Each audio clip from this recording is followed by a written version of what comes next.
The Mario games have some awesome power-ups like the Super Mushroom and the Fire Flower. But what are the origins of some of these power-ups? Well, some are more interesting than you might think.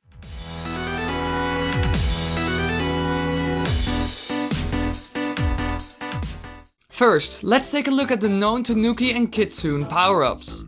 The Tanooki suit is one of the power-ups used by both Mario and Luigi in Super Mario Bros. 3 on the Famicom or Nintendo Entertainment System. Like the Super Leaf power-up, after a running start it allows Mario to jump up and glide in the air by swinging his tail for a certain period of time. The Tanooki suit differs in its unique ability to transform Mario into a statue for a few seconds, during which he is invincible but unable to move.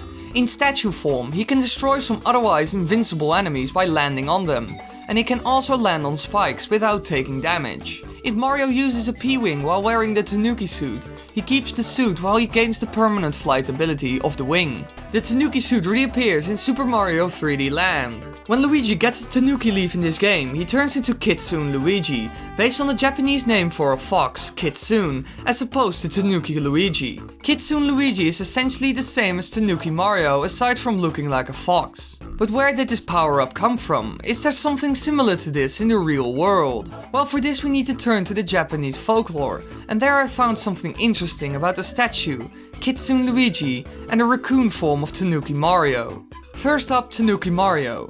It turns out that this was probably based on the Japanese raccoon dog, also known as Tanooki in Japanese. The tanuki have a long history in Japanese folklore.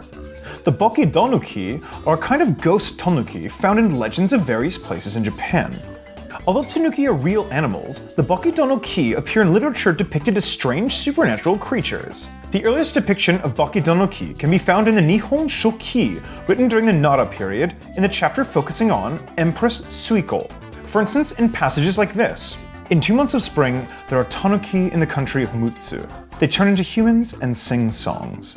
In some regions of Japan, bokidonuki are said to be similar to foxes, who have the ability to shapeshift into people and objects and can occasionally possess human beings. The Tanooki suit shows many similarities to the Tanuki folklore, as they both have special powers like shapeshifting, but there are also similarities to foxes. Let's dive a little deeper into this. Kitsune is the Japanese word for fox, and foxes are a common subject in Japanese folklore.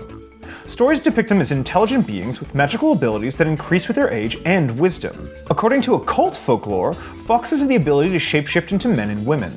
Some stories even suggest that foxes like to trick other foxes with the same skill. Other stories portray them as faithful guardians, friends, lovers, and wives. Since foxes lived in harmony with humans in ancient Japan, their companionship is often developed into legends surrounding them. Interestingly, Japanese fox myths have their origins in Chinese mythology. Chinese folktales tell of fox spirits called the Hulizing that may have up to 9 tails. Many of the earliest surviving stories are recorded in the Konjaku Monogatari Shu, an 11th century collection of Chinese, Indian, and Japanese narratives. The 9-tailed foxes were an adopted motif from Chinese mythology directly into Japanese. We can clearly see that Nintendo is taking quite a few examples from these myths, but then there's the statue form of Tanooki Mario in Super Mario Bros. 3, which looks like a monk of some sort. Well, Nintendo takes a lot of ideas from religion as well, and in this case, Buddhism. Ksiji is a bodhisattva primarily revered in East Asian Buddhism, and is usually depicted as a Buddhist monk. His name may be translated as Earth Treasury, Earth Stone, Earth Matrix, or Earth Womb.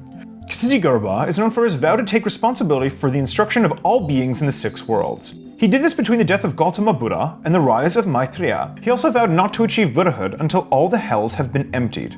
He's often regarded as the bodhisattva of hell beings, as well as the guardian of children and the patron deity of deceased children and aborted fetuses. In Japan, he's known as Jizo, or Old Jizo-sama, in which he's depicted as a monk with a halo around his shaved head. He carries a staff to force the gates of hell open, and a wish-fulfilling jewel which lights up the darkness. Nintendo connects the Tanooki statue and Ksiji with its look and the fact that the statue is made of stone, or, in this case, earth. So you can see that the Tanooki and Kitsune power-ups are definitely inspired by folklore. Now let's move on to a more cultural one, Lucky Cat Mario, a power-up featured in Super Mario 3D World. Lucky Cat Mario functions the same as Cat Mario, retaining his scratch attack, diving attack and ability to climb up walls.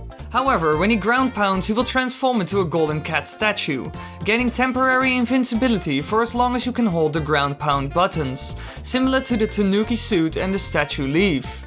Lucky Cat Mario can also collect coins as he plummets to the ground as a statue. While invincible, he can defeat all enemies and permanently defeat Drybone. However, this invincibility does not protect against lava, pits, or being crushed. Lucky Cat Mario is a direct reference to the Maneki Neko. The Maneki Neko is a common Japanese figurine believed to bring good luck to its owner. The figurine depicts a cat beckoning with an upright paw, and it's usually displayed at the entrance of shops, restaurants, and other businesses. Some of the sculptures are electric or battery powered, and have a slow waving paw. The coin ties into the cat's part in bringing good fortune and wealth. We see a lot of these elements in game, for example the bell around its neck, and it can generate coins, which is clearly a symbol for wealth. So as you can see, there are many folklore references in the Super Mario franchise, from ancient beings and legends to lucky charms. I hope you enjoyed this video. Don't forget to check out It's Super Effective.